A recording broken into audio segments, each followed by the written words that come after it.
Mariupol में रूसी marine commando का स्पेशल ऑपरेशन के दौरान रूसी कमांडो के हेलमेट में लगी गोली।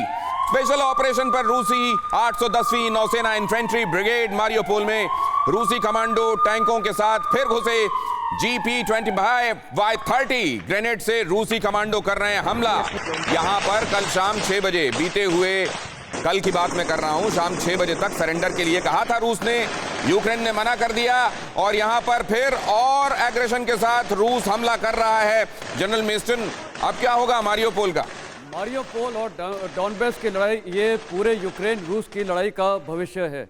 अगर यहाँ पर यूक्रेनी सेना इस लड़ाई को रोक सकती है या उनको हरा सकती है तो ये आउटकम बहुत डिफरेंट हो जाएगा और रूस के लिए उतना ही महत्वपूर्ण है। लेकिन ये जो मिलिट्री ऑब्जेक्टिव है मारियोपोल, ये भी बहुत दिन से लगा हुआ है और मेरे को हैरानी है कि एक ताकतवर देश को चेचन फाइटर्स की भी यहाँ पर जरूरत पड़ी है। एक ताकतवर देश को चेचन फाइटर्स की जरूरत क्यों पड़ गई?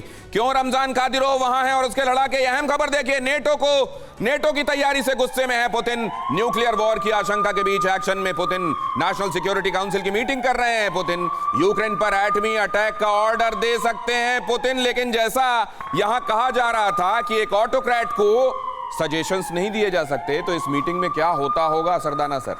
ऐसा है, सजेशन जरूर नहीं दिए जाते होंगे उन्हें चाहे, लेकिन पुतिन इस वॉर में आज या कल की तैयारी से नहीं आए हैं कि एक दिन उठ के तैयारी हो गई। इसकी बरसों से 2014 से तैयारी चल रही है, उनके यहाँ प्लानिंग चल रही है। तो आई थिंक वो आगे तक सोच के, जब तक ये उन्होंने यूक्रेन को पूरा हासिल नहीं कर लिया तब तक ये लड़ाई नहीं रुकने वाली है। और इतना बड़ा देश है तो समय तो लगता ही है, कोई छोटा सा टापू नहीं है ताइवान की तरह की कल ले लिया, तो यूक्रेन को समय लगेगा। एंड और अंत में जो वो करना चाहते हैं वो पूरी प्लानिंग के साथ कर रहे हैं। कोई रिएक्शन नहीं है, जैसे यूक्रेन की तरफ से रिएक्शन है लेकिन उनकी तरफ से अग्रेशन है, तो वो अपना ऑब्जेक्टिव चाहे भले ही थोड़े महीने और लग जाएं वो पूरा करके छोड़ेंगे।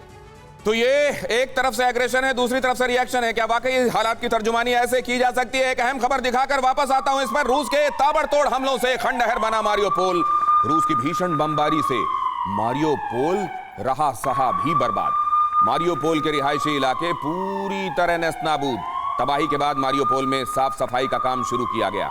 अब ये जो कहा जा रहा था कि शहरों को खंडहर बनाना, लेकिन अब इमारतों के ऊपर से अगर आप एयर डिफेंस की तरह उसका इस्तेमाल करेंगे, वहां खड़े होकर आप मिसाइलें सरफेस टू एयर चलाएंगे और उन जगहों पर जो नागरिक रह रहे हैं वो भी बंदूकें हाथ में थामे रहेंगे, तो फिर क्या कंट्री के ऊपर आप ये इल्जाम लगा सकते हैं कि आपने एक तरीके से युद्ध के नियमों की अनदेखी की है? अंशु जी, बहुत मुश्किल होता है पहली बात तो किसी भी देश को युद्ध में वॉर क्राइम सिद्ध करना, क्योंकि जैसा कि हमने यूक्रेन और रशिया के केस में देखा, यूक्रेन के एक वहाँ का जो नागरिक था, बच्चे थे, महिलाएं थे, उनके पास भी गन्स थी और उन्होंने रशियन सेना पर हमले किए हैं। इसके वीडियोस भी हमने देखे हैं।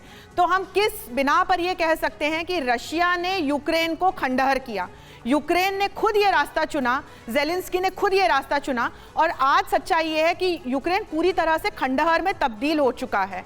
और उसको किस तरह से और कौन, मेरा तो प्रश्न ये है कि अब यूक्रेन का जो पुनर्वास है वो कौन करेगा? और वहीं कहीं ना कहीं आप यदि रशिया की ओर भी जाएं तो रशिया को भी ये तमाम जो खर्च कर रहा है, जिस प्रकार से अपनी सैन्य शक्ति का प्रयोग कर रहा है, जिस तरह से अपने ह्यूमन रिसोर्सेज का प्रयोग कर रहा है, उसे दशक लग जाएंगे, दशक लग जाएंगे। लेकिन मैम, आपकी जानकारी के लिए मारियोपोल को खास तौर से दोबारा बसाने के लिए यूक्रेन के ही एक अरबपति सामने आए हैं जो कि ये कह रहे हैं कि मैं मारियोपोल को दोबारा बसाऊंगा, लेकिन वो नौबत आएगी तब तो। क्रीमिया को बसाने का भी आप सपना देख सकते हैं, लेकिन अभी वो है किसके पास? मारियोपोल किसके पास तब तक रहेगा, ये बड़ा सवाल। परवाह देश की, सोमवार से शुक्रवार रात 10 बजे TV9 भारतवर्ष पर।